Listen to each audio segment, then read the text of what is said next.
The third costly mistake parents must not make is disregarding or not being aware of how your child learns. Now, every child is unique and they have their distinct way of learning and understanding things. Now, when you ignore or don't seek to understand how your child learns, you can hinder their progress academically and create frustration for both you and the child. Now, I want you to think about this. How easy is it to fit a square peg in a round hole? Now, child A might be an auditory learner. This child learns better through listening and speaking. They would rather listen to an audiobook or they would rather listen to a book being read to them than read that book themselves. Now, child B is a kinesthetic learner. This is the child that loves to do some movement as he learns. Can you imagine keeping that child seated all through the class without any hands-on activity or without any form of movement of the muscles? That child may end up not understanding what is being taught. These are the children that love to dance. They love to walk around when they are learning. They love to do some form of activity related to what is being taught. So before you go on to compare your child to another child who is doing well or who is doing better, before you conclude that your child is not doing well in a class with a particular teacher or in a school, you need to take some time out to discover how your child learns. Trust me, you will be doing yourself and the child a favor. Now, let me give you a quick example. I remember when I was a class teacher many years ago, and I had this girl in my class.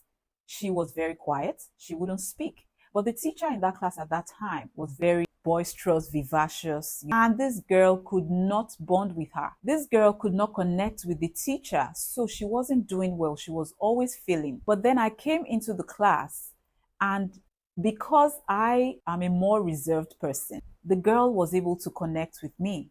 She started doing well. Her grades picked up. And before we knew what was happening, she began to top the class when it came to grades.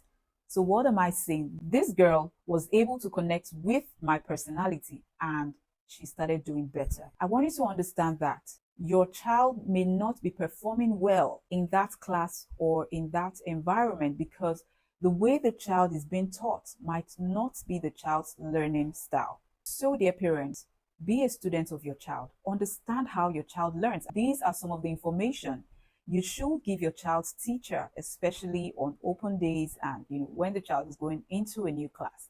So you want to study your child and understand how the child learns. If you found this video helpful, please tag a parent to see it, save it for later, and repost. My name is Sandra Oluwadare, and I am a parenting coach and a child development consultant.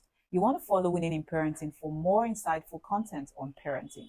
And if you are looking to raise wholesome, well-balanced, outstanding children who can thrive in today's world, then you need to join the next cohort of the Winning Parenting Framework, an intensive program where you get to learn the strategies, the skills, and the framework you need to raise children you will be proud of. So click the link in my bio to secure your slots for the cohort that begins in April. I am rooting for you.